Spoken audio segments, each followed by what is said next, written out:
맞다, 본부장님, 사장님께서 찾으신대요. 황 과장님도 같이요. 듣자 하니 본부장님 드디어 잘리시는 모양이에요. 역시 난 재수가 없는 남자군. 나는 사장실로 향하는 엘리베이터와 복도에서 내내 불안한 마음을 감출 수 없었다. 사장실에 들어서자 부하 직원의 말대로 사장님과 황 과장님이 앉아 계셨다. 김대리, 당신은 우리 회사에 어울리지 않아 해고야. 사장님의 갑작스러운 해고 통보를 듣고 옆에 앉아있던 황 과장은 입꼬리를 한껏 올리며 기쁨을 폭발시키는 미소를 지었다. 하지만 사장님은 곧 김대리, 뭔가 착각하고 있는 것 같은데? 라고 덧붙였다. 다음에 사장님이 밝힌 해고 통보의 진실은 예상치 못한 충격적인 것이었다. 나는 김민준, 올해 37살 평범한 직장인이다. 지금은 서울 변두리에서 살고 있지만 원래는 전라도의 작은 시골 마을 출신이다. 너그럽고 여유로운 시골 환경에서 자란 탓일까?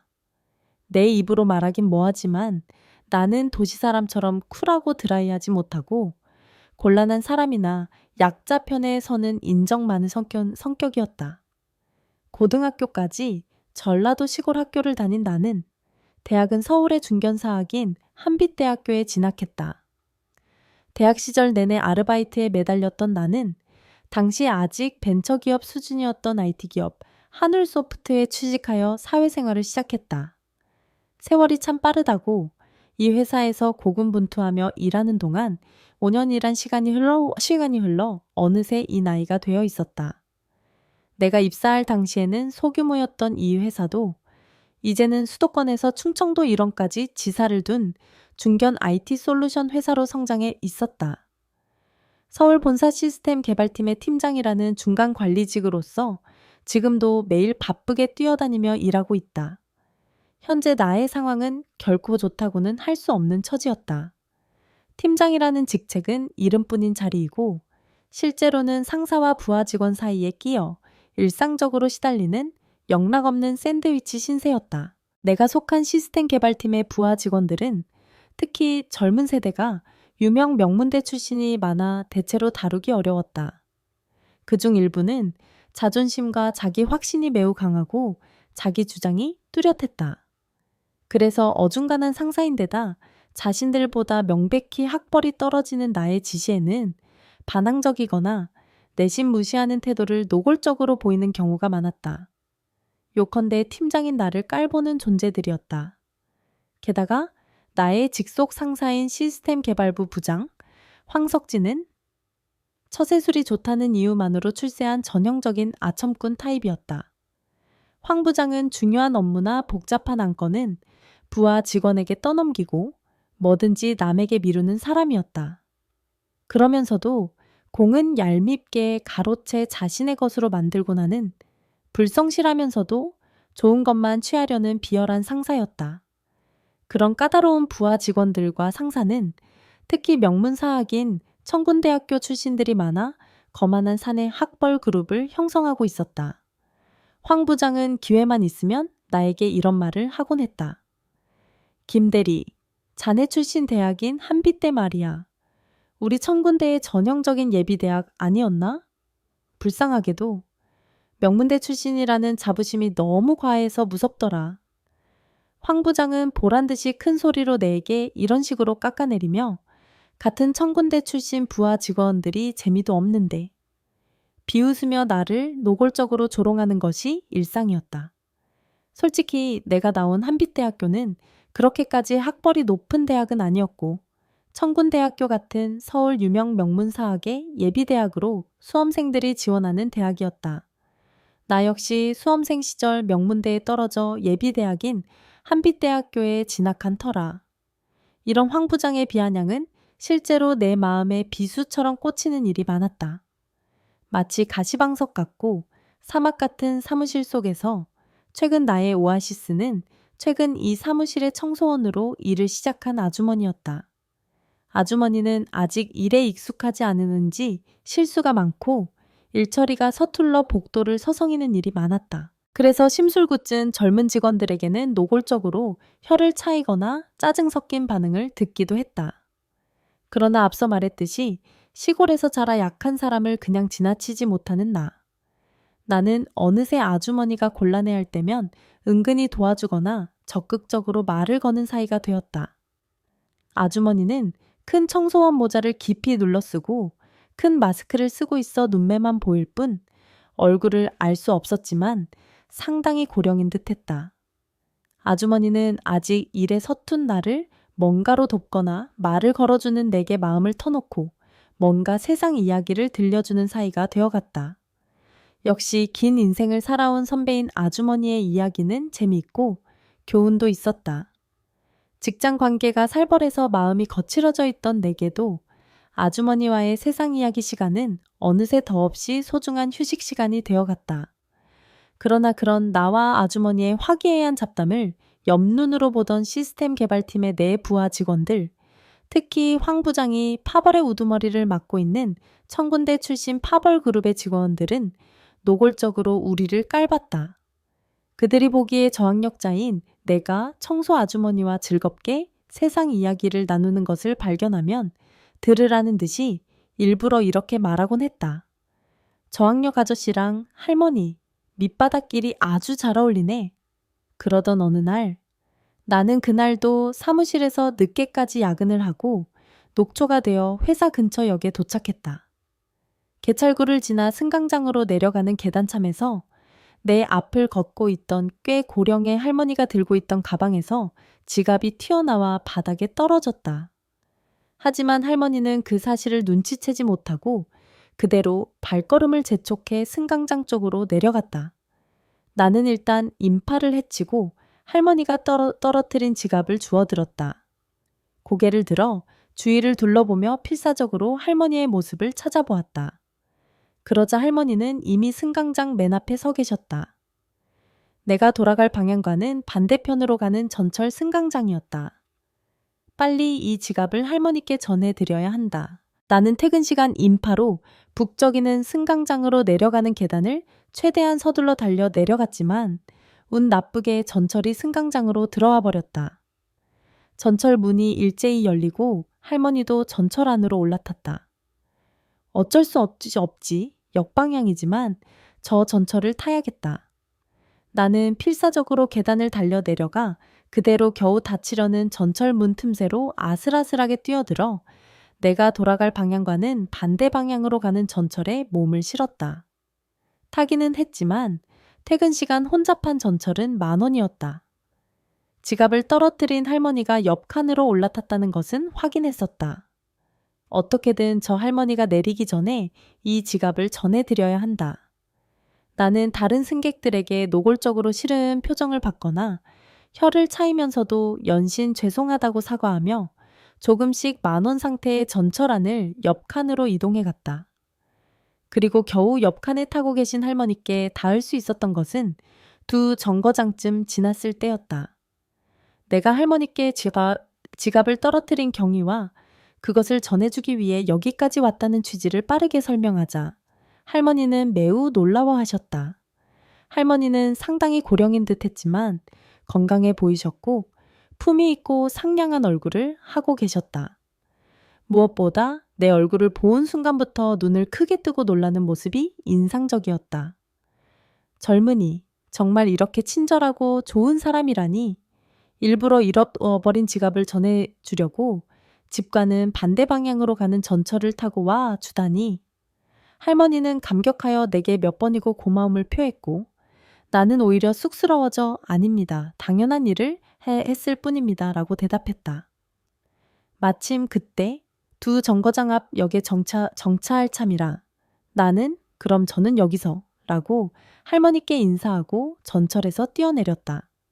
역방향 전철을 타버렸기 때문에 나는 반대편 승강장에서 역방향 전철을 기다리기로 했다. 그때 문득 이상한 점을 깨달았다. 제오 할머니, 왜 내가 반대편 전철을 탔다는 걸 아셨지? 나는 초면인 할머니께 내 이야기는 일절하지 않았는데도 내가 역방향 전철을 타고 일부러 지갑을 전해주러 왔다는 것을 그 할머니는 알고 계셨다. 정말 이상한 일도 다 있군. 나는 고개를 갸웃거리며 집으로 돌아가는 전철에 올라탔다. 올라탔다. 다음 날. 평소처럼 출근한 나를 기다렸다는 듯이 같은 팀의 부하 직원 한 명이 내 책상으로 달려와 말했다. 김 팀장님, 감사합니다. 지난주 팀장님께서 조언해 주신 기획안, 팀장님 지시대로 거래처에서 발표했더니 계약 따냈습니다. 그리고 그 계약건으로 오늘 아침 사장님께서 직접 부르셔서 칭찬의 말씀을 해주셨습니다. 팀장님 덕분입니다. 솔직히 이 부하 직원도 평소에는 태도가 나쁘고 나를 깔보는 사람 중 하나라고 생각했었기에 나는 이 부하 직원의 달라진 모습에 어리둥절했다. 이 부하 직원에게는 이전에도 여러 번 조언을 해주었고 계약을 따낸 것이 이번이 처음은 아닐 텐데 이렇게 나에게 감사함을 표하고 인사를 해온 것은 처음이었다. 사장님이 직접 불러서 칭찬의 말을 들으면 이렇게까지 달라지는 것인가.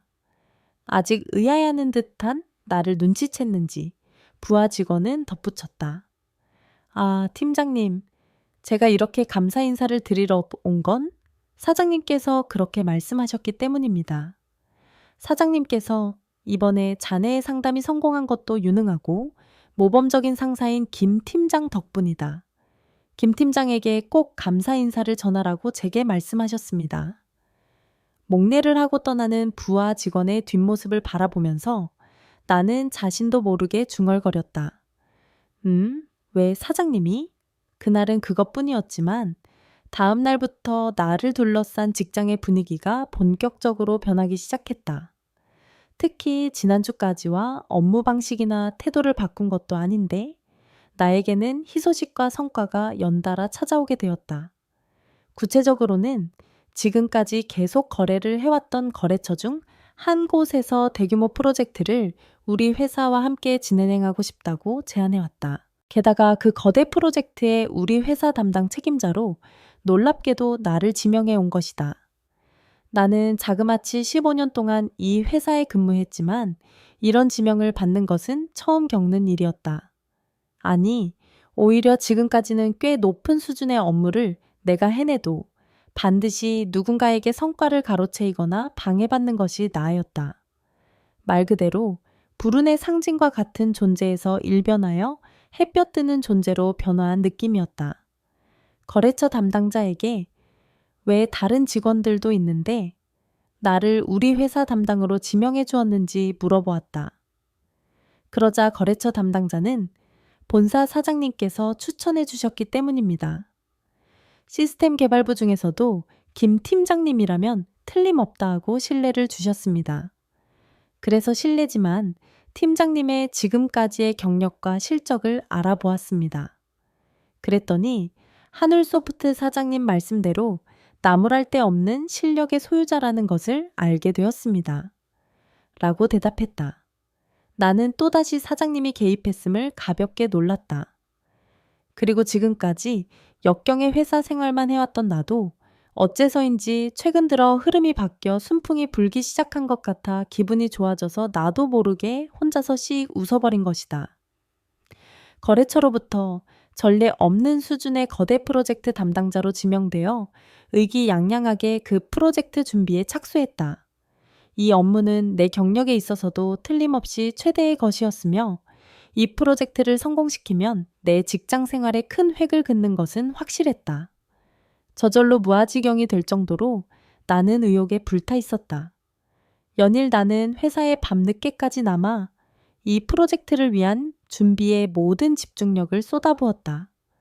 프로젝트용으로 새로 구축한 프로그램의 사양서를 작성하거나 각종 설명을 위한 서류를 만들고 프레젠테이션 준비 등 나는 가진 역량을 최대한 매일 끌어내어 열심히 노력했다.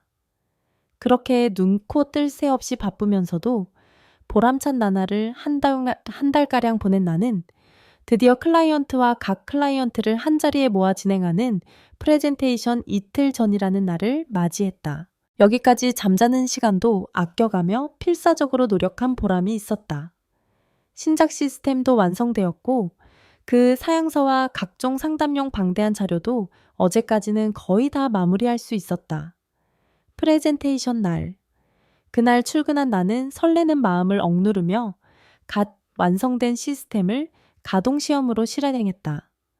그리고 나서 PC 파일에 보관하고 있던 사양서 파일과 기타 상담 프레젠테이션용 자료 파일을 열려고 했지만 없었다. 파일 내용이 모두 삭제되어 있었다. 게다가 만일을 대비해 백업해 두었던 백업 파일마저 모두 삭제되어 있었다.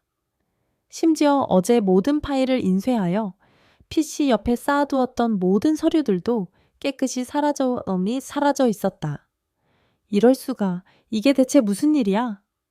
나는 순식간에 피가 식는 것을 느끼며 자신도 모르게 큰 소리로 외쳐버렸다. 나는 당황하여 서류 뭉치를 책상 아래나 서랍도 보며 필사적으로 찾았지만 어디에도 보이지 않았다. 그러자 아까 내 목소리를 들었는지 낄낄거리며 이쪽으로 다가오는 사람들이 있었다. 내가 저속한 웃음소리 쪽으로 뒤돌아보자. 거기에는 황 부장과 그를 따르는 부하 직원들이 나를 비웃으며 내려다보고 있었다. 유감스럽게 됐네. 자네가 힘들게 만든 서류랑 PC에 있던 파일 말이야. 이 친구가 다 버려버렸대. 황 부장은 웃음을 참지 못하는 듯 이따금 터져나오는 웃음소리를 내며 젊은 부하 직원을 가리켰다. 그 녀석은 아직 신인이지만 황 부장과 같은 청군대학교 출신 직원으로 황 부장의 심부름꾼 같은 존재에 정말 싫은 성격의 젊은 직원이었다. 쓰레기 같은 선배가 만드는 쓸모없는 쓰레기 파일이랑 쓰레기 종이 뭉치라고 생각해서 파일은 백업도 전부 지워버리고 서류 뭉치는 전부 파쇄하거나 쓰레기통에 버려버렸습니다. 신입이 건방진 말을 하자 황 부장과 다른 추종자들은 일제히 배를 잡고 폭소했다. 웃기지 않냐? 다 버려버렸대. 이걸로 김 팀장 프레젠테이션 못하겠네? 네, 상담 날아갔네요. 아, 모처럼의 거대 프로젝트였는데 아쉽네요. 불쌍해라. 황 부장 일당은 입을 모아 나를 조롱하고 깔보며 비웃었다. 나는 황 부장과 파일을 삭제한 신입을 노려보며 말했다. 너희들 지금 무슨 짓을 하고 있는지 알고나 있는 거야? 이런 비열한 짓을 하고도 부끄럽지도 않나? 그러자 신입은 아무짝에도 쓸모없는 아저씨 팀장님의 싹은 확실히 잘라버리지 않으면 우리 젊은이들이 망가져요. 라며 뻔뻔하게 대답했다. 이 친구 말도 듣네, 김 팀장. 좀 인정받았다고 너무 우쭐대지 말라고 눈꼴 시려웠거든. 그래서 내 분수를 알게 해준 것뿐이야. 농담이 아니고 실컷 망신당하고 다시 원래의 초라한 팀장으로 돌아가. 그리고 앞으로는 평생 잘난 척하지 마. 황 부장도 이때다 싶어 본색을 드러내며 쏘아붙였다. 나는 황 부장의 이 어이없는 대사를 듣고 모든 것을 깨달았다.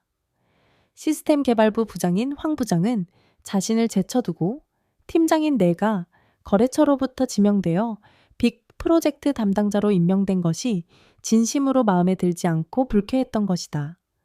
그것은 분명 추악한 황 부장의 나에 대한 질투였다고 느꼈다. 너무나도 심한 배신감에 놀라움과 분노, 그리고 여러 감정이 뒤섞여 나는 아무 말도 할 수 없었다. 그런 나를 뒤로하고 황 부장은 이번 일로 정신 차리고 두 번 다시 설치지 마, 형편없는 팀장이라고 내뱉으며 부하 직원들을 우르르 이끌고 내 책상에서 떠나갔다. 그들의 뒷모습을 절망적인 마음으로 바라보면서 나는 자신도 모르게 중얼거렸다. 백업해 두었던 파일마저 삭제되고 서류도 전부 버려졌어. 다시 처음부터 만들 수는 있지만 모레 상담까지는 시간적으로 절대 불가능해. 아, 이제 끝났어. 나는 왜 이렇게 운이 없는 남자일까? 나는 PC에 잠금을 걸지 않고 서류도 책상 옆에 그대로 두었던 무방비한 자신을 뒤늦게 허망하게 자책했다. 다음 날, 절망적으로 침울한 기분으로 출근한 나. 이미 상담은 절망적인 상황이 되어 내 마음은 바닥까지 떨어져 서 있을 수도 없을 정도로 우울감에 휩싸여 있었다. 일도 손에 잡히지 않아. 나는 혼자 휴게실로 가서 연신 한숨을 쉬며 머리를 감싸 쥐고 있었다. 한심하게도 내 불운함에 울컥할 때쯤 그런 나의 어깨를 툭툭 두드리는 것이 있었다.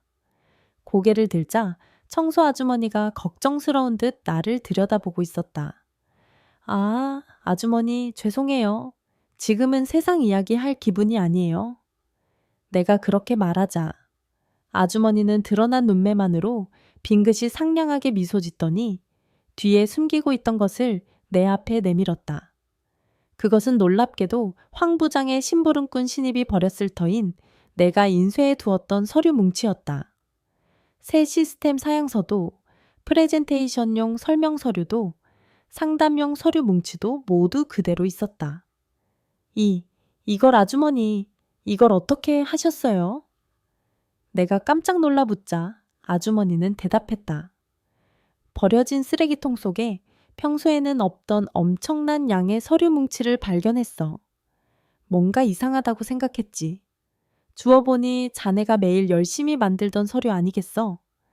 나는 이렇게 중요한 걸 파쇄하게 둘 수는 없다고 생각해서 그 자리에서 전부 회수해서 보관해 뒀던 거야.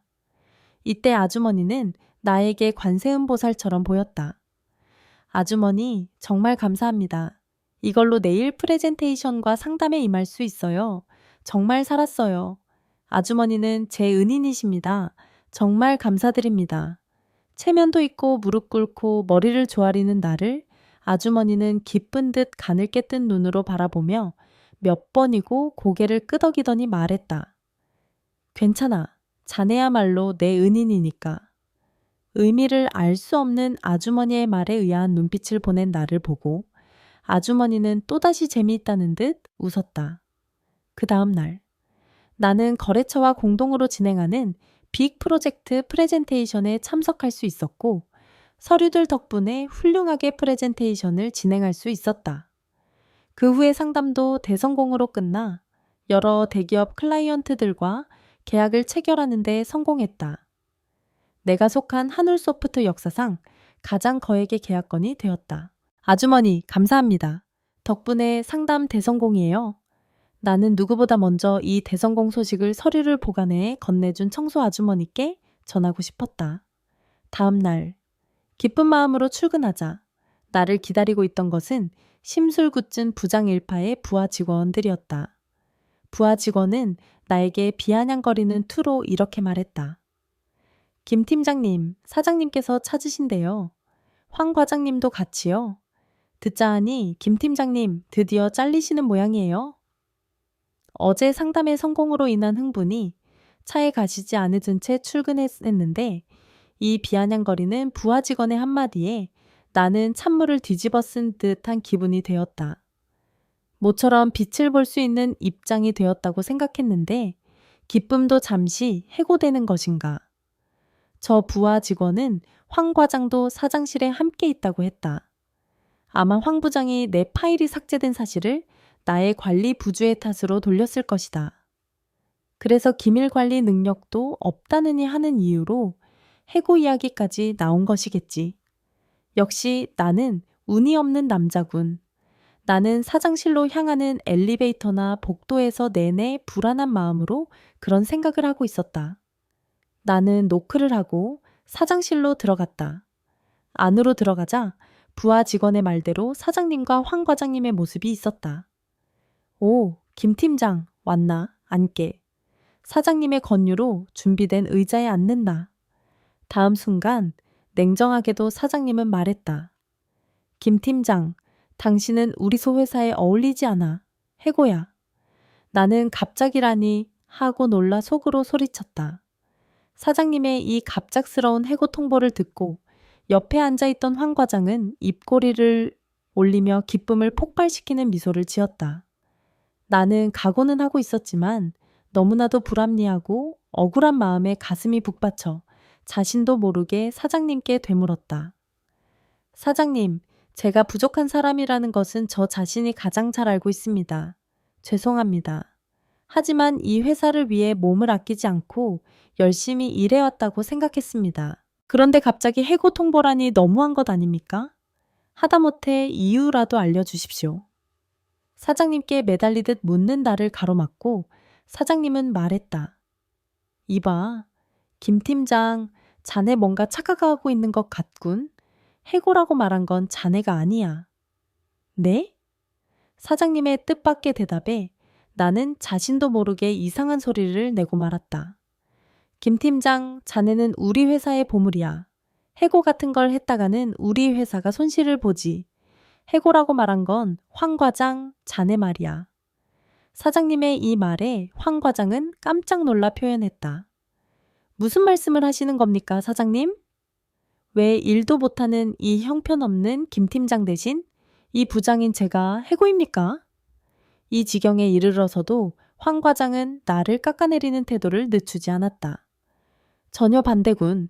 그리고 황 과장, 왜 자네가 해고되는 것이 합당한지 자네 자신이 가장 잘 알고 있지 않나? 이제 들어와도 돼. 사장님은 사장실 옆 비서실을 향해 그렇게 외쳤다. 그러자 비서실 문이 열리고 사장실로 들어온 사람은 다름 아닌 그 청소 아주머니였다. 아주머니의 모습을 보자마자 황 과장이 지저댔다. 청소하는 할망구 아냐? 야, 지금 중요한 이야기 하고 있으니까 함부로 할망구는 들어오지 마. 황 부장에게 욕을 들은 청소 아주머니는 놀랍게도 황 부장에게 이렇게 되받아쳤다. 할망구? 너 누구한테 말을 함부로 하는 거니? 말을 마친 청소 아주머니는 평소에 벗지 않던 마스크와 모자를 그 자리에서 벗었다. 나는 그 얼굴을 보고 아 하고 자신도 모르게 소리를 내고 말았다. 분명히 낯익은 얼굴이었기 때문이었다. 당신은 그때 전철에서 지갑을 떨어뜨리신 내가 조심스럽게 묻자 아주머니는 빙긋이 미소 지으며 대답했다. 그래. 그때는 정말 고마웠어. 덕분에 중요한 현금이나 카드, 운전면허증 등을 잃어버리지 않았지. 자네야말로 내 은인이야. 설마 그때 품위 있는 할머니가 매일 잡담을 나누던 청소 아주머니였다니. 놀라움의 말을 잇지 못하는 나를 흐뭇한 듯 흘끗 보더니 사장님은 말을 이었다. 그래, 김 팀장. 그때 내 어머니의 지갑을 전해주어서 나도 감사 인사를 전해야겠어. 신세를 졌네.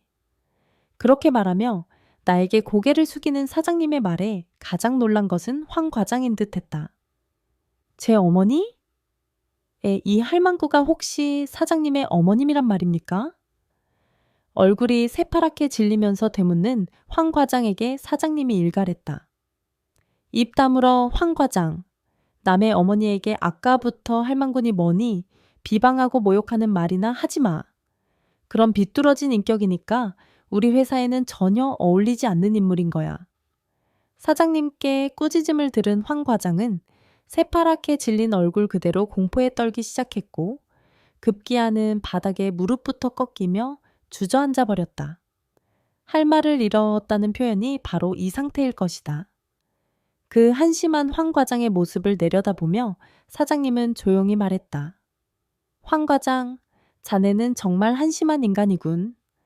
오늘부로 징계 해고로 회사를 그만두게 할 테지만 그 전에 자네의 엄청난 악의로 폐를 끼친 김 팀장에게 한마디 사과하게.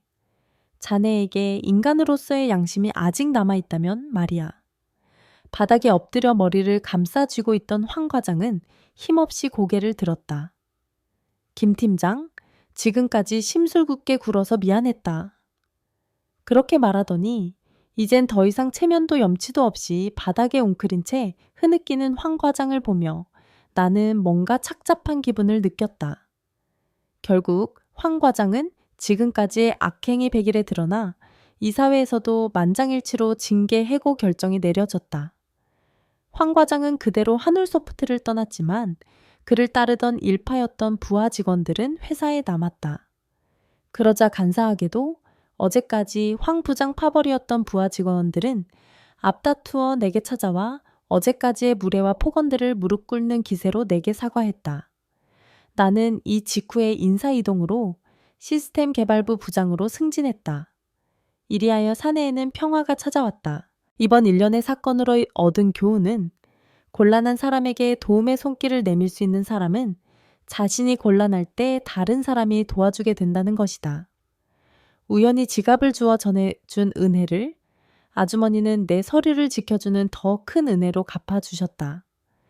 인정은 남을 위한 것이 아니라는 것을 몸소 실감한 사건이었다. 그로부터 반년이 지났다. 부장이 된 나지만 지금도 청소원으로 가끔 일해주시는 청소 아주머니, 곧 사장님의 어머님와는 여전히 친하게 지내며 일과 중 휴식 시간에 세상 이야기를 꽃피우고 있다. 나는 지금 능력 있는 부하 직원들에게도 좋은 평가를 받고 사장님께도 총애받으며 순조로운 생활을 하고 있으며 지금까지의 불운했던 반생이 거짓말처럼 느껴지는 요즘이다.